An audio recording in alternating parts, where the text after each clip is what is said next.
Could Cam Ward be slipping past the Titans and the Browns and landing in the Giants' lap? The Tennessee Titans president of football operations spoke to the media, and he made it seem like Cam Ward could be falling. We're going to break that down, but first, make sure you are subscribed to the channel.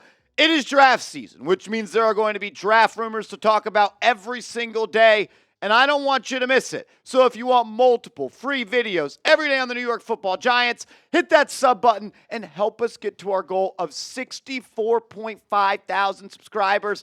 I need 225 real ones to hit that sub button right now.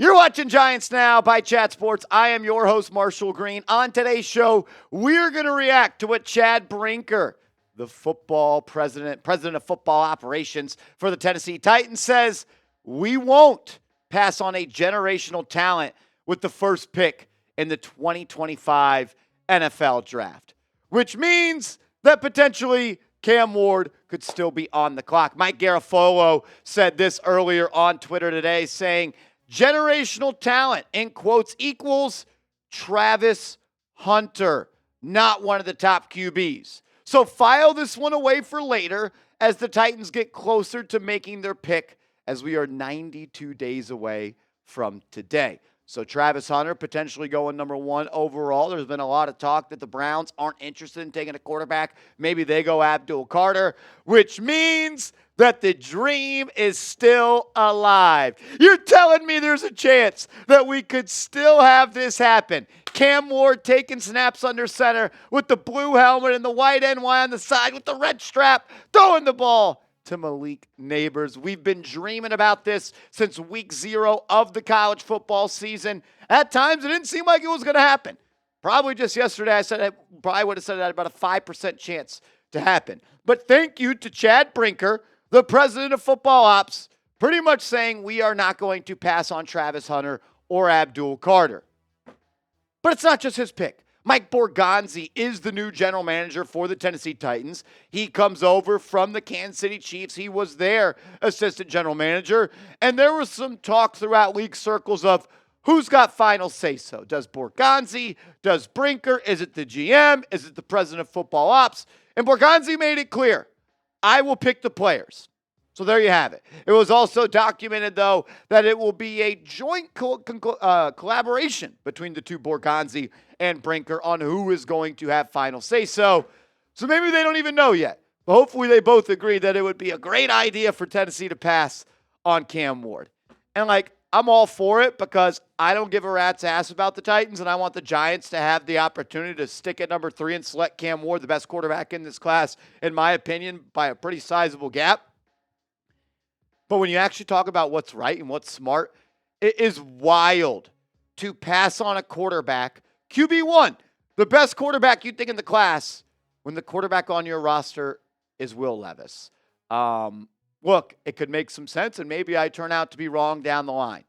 But if my only quarterback is Will Levis, I'm going to go out and I'm going to select the best QB available, even if it is considered a down QB class, because I do think there is one guy in this class that could be sensational. But hey, Abdul Carter, woo! Travis Hunter, woo! Those guys are going to look good in the 50 shades of Titan blue that they wear every single Sunday. Those guys were built to be Tennessee Titans. And I get it. Travis Hunter is going to put butts in seats in Tennessee. Abdul Carter, he's got potential to be one of the best edge rushers in the NFL. So I understand that idea. And you know what? I suggest that you guys do it. So Borgonzi, go get your guy.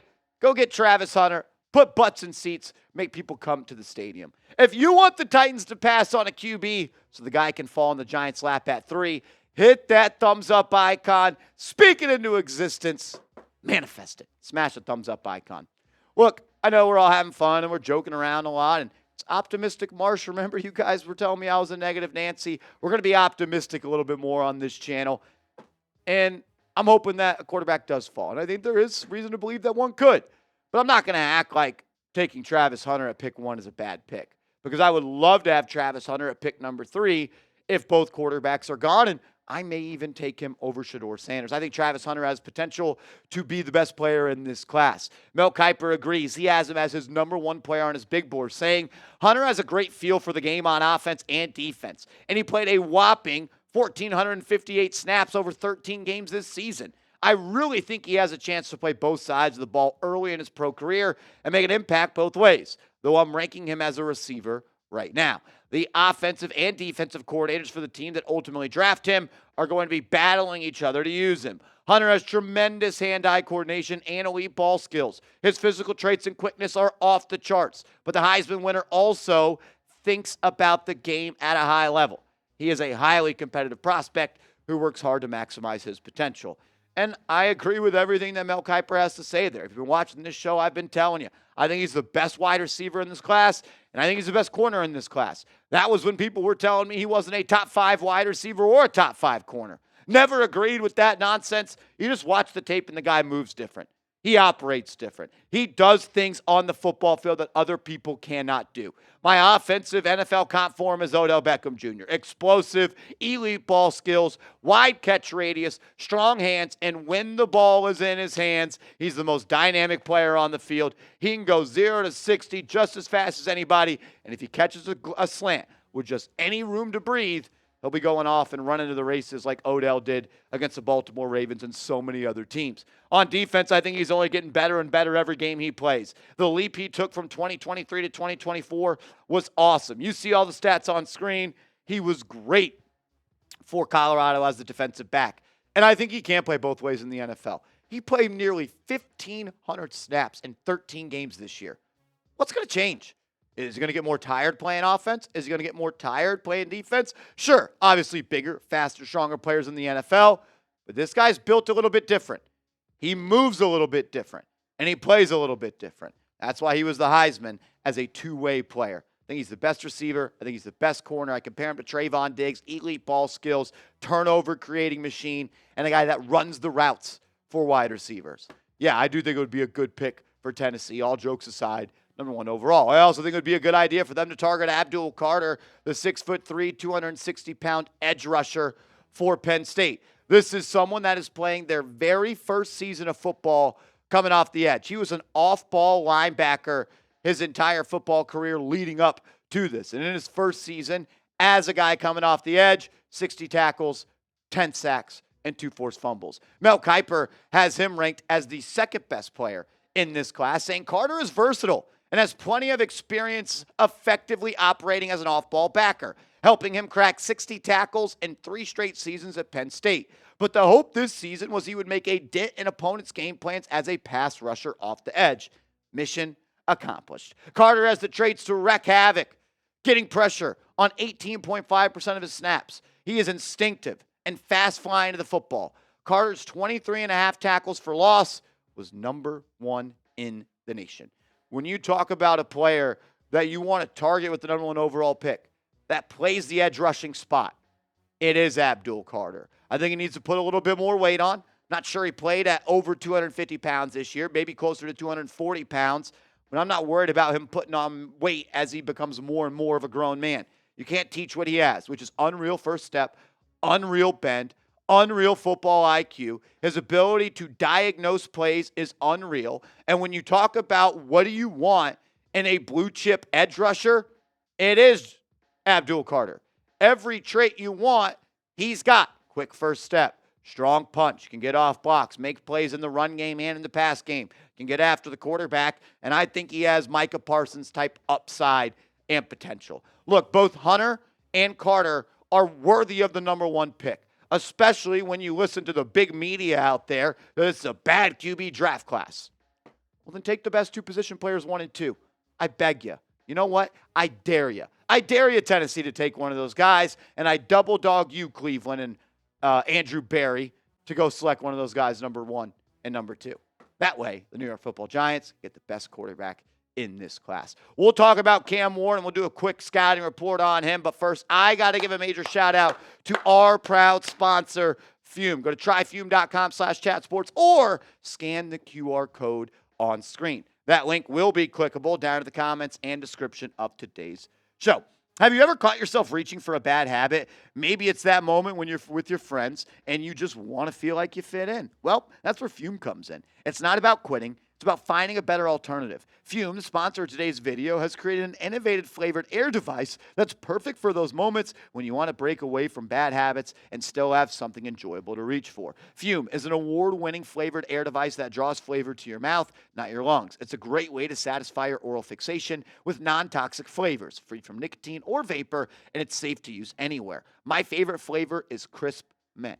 Really good. Flavored air isn't like vaping. It's vapor. If vapor was compared to sticky soda, Fume cores are closer to herbal teas. Fume has lots of delicious flavors to choose from. My favorite, crisp mint, and another one, orange vanilla. With flavored air, you can satisfy your oral fixation through a passive diffusive system that utilizes no electronics, vapor, or combustion. Fume has already helped over 300,000 people build better habits. Try Fume today. And if you order the Journey Pack now using my code ChatSports, you'll get a free Fume topper and an awesome accessory to level up your experience. Go to tryfume.com/chatsports or scan the QR code on screen. Shout out to Fume for sponsoring today's show. Scan the QR code on screen and get hooked up with them. To keep it as honest as I can, Cam Ward falling to number 3 would be the perfect, the dream scenario for the New York Football Giants. Whether you think he's a good prospect or not, you have to at least take into what other people say. He's almost the unanimous QB1 in this class, and if you get him at number 3, after that culture win that you got in Week 17 against the Colts, and you don't have to give up future draft capital to move up and get it, that would be a home run. That would be a grand slam for this organization. 3 things that I really love about his game. Elite playmaking skills in the pocket and outside of the pocket. There's not a throw he can't make. There's not a throw he's scared to make. He can do it all. And when a play breaks down, when he's got to make that second play, when it's 3rd and 7, and your left guard missed a blocking assignment, and it's a free rusher, make that guy miss, get out the pocket, make another play. The great quarterbacks make something out of nothing. He's the best in the class, in my opinion. He's an alpha. He's a leader. He oozes confidence, but he's also humble. And I love all of those traits about him. And I truly do believe he is just scratching the surface of the player and the quarterback that he can be in the NFL. Played in a system in high school that was a wing T, run heavy. Then goes D1 AA at Incarnate Word.